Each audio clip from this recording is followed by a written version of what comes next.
Bienvenue sur la chaîne YouTube Chrétien 43. Aujourd'hui, nous allons parler de l'instrument de musique dans l'église. Imaginez un instant ceci. Un homme reçoit une lettre officielle, claire, précise et signée. Dans cette lettre, on lui dit exactement quoi faire, comment le faire et dans quel cadre. Mais l'homme se dit, je vais ajouter un peu de ma créativité et il serait plus agréable. Il ne change pas tout, il ajoute juste des petits détails. Résultat, il n'obéit plus, il interprète. Et c'est exactement là que commence le problème dans le culte chrétien. La question aujourd'hui n'est pas est-ce que la musique instrumentale est belle, est-ce qu'elle crée une émotion, est-ce qu'elle attire du monde. La seule question biblique est celle-ci. Est-ce que Dieu l'a demandé? Est-ce que Dieu le permet? Si Jésus est vraiment Seigneur, alors sa parole fait autorité, pas nos goûts, pas nos habitudes, et bien sûr pas notre culture. Dans ce message, dans cette prédication, nous allons voir 9 points. Et notre premier point qui va parler de l'instrument de musique est aucun commandement de le Nouveau Testament nous le permet. Donc commençons par un fait simple, vérifiable et incontestable. Dans tout le Nouveau Testament, il n'existe aucun commandement demandant aux chrétiens d'utiliser des instruments de musique dans le culte. Quand Dieu veut quelque chose, il le dit. Il a commandé, premièrement, la prière en 1 Thessaloniciens chapitre 5 verset 17. Il parle de l'enseignement en acte 2 verset 42. Il parle du baptême en acte chapitre 2 verset 38. Et il parle de la scène 1 Corinthiens chapitre 11 verset 23 à 26. Et le chant, nous allons voir clairement, mais jamais, à aucun moment, Dieu ne commande l'usage d'un instrument dans l'Église. Il faut le dire clairement, le silence de Dieu n'est pas une autorisation. Notre deuxième point, c'est de voir l'exemple apostolique. Dans le livre des Actes, nous voyons l'Église fonctionner sous la direction des apôtres. Et pourtant, pas à Jérusalem en acte 2, elle n'est pas utilisée en 1 Corinthiens, elle n'est pas utilisée par les Éphésiens et ni par Rome. Il n'y a aucun exemple d'un culte chrétien avec des instruments de musique. Or, les apôtres ont laissé un modèle. Paul dit en Philippiens chapitre 3 verset 17, « Soyez mes imitateurs. » S'il y avait eu des instruments, il apparaîtrait quelque part, mais ils sont totalement absents. Notre troisième point, ce qui ne vient pas de la foi.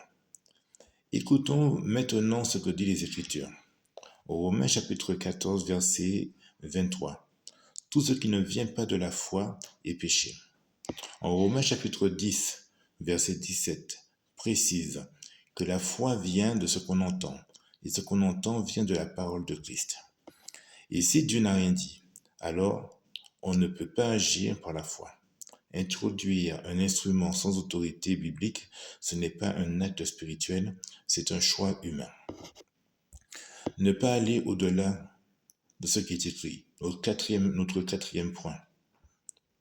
Paul avertit l'Église en 1 Corinthiens chapitre 4 verset 6, afin que vous appreniez en nous à ne pas aller au-delà de ce qui est écrit. Ajouter un instrument, c'est aller au-delà. Dieu n'a jamais demandé d'enrichir le culte. Il a simplement demandé d'y être fidèle. Notre cinquième point. Le commandement est de chanter. Regardons maintenant les textes clés. Éphésiens chapitre 5 verset 19. Entretenez-vous par des psaumes, des hymnes et des cantiques spirituels, chantant et célébrant de tout votre cœur les louanges du Seigneur. En Colossiens chapitre 3 verset 16 nous dit que la parole de Christ habite parmi vous abondamment, chantant à Dieu dans vos cœurs. Le commandement est clair. Chantez avec la bouche, avec le cœur et en transmettant la parole. Aucun objet, aucun accompagnement, aucune exception.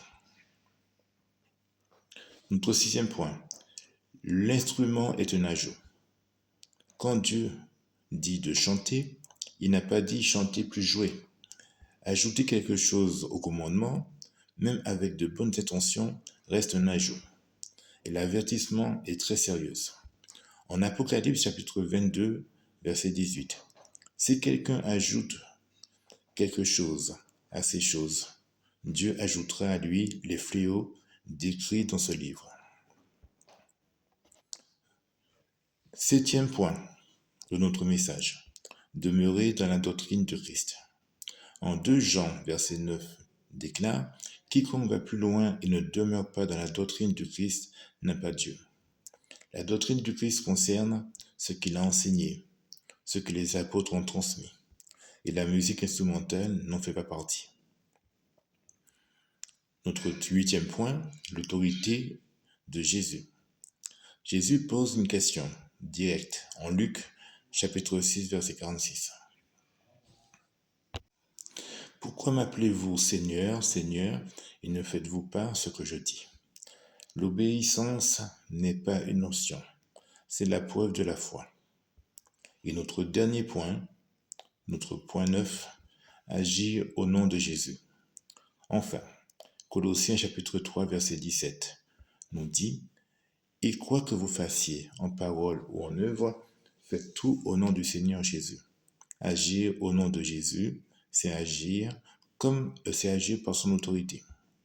Or, aucune autorité biblique n'existe pour l'usage des instruments de musique dans le culte chrétien. En conclusion, si ce n'est pas commandé, si ce n'est pas pratiqué par les apôtres, si ce n'est pas enseigné dans le Nouveau Testament, alors ça ne vient pas de Dieu. Le culte chrétien est simple, spirituel, centré sur la parole, produit par le cœur. Sous l'Ancien Testament, sous l'Ancienne Alliance, le temple et les instruments, sous la Nouvelle Alliance, l'Église et le chant. Dieu ne cherche pas une ambiance, il cherche des adorateurs obéissants.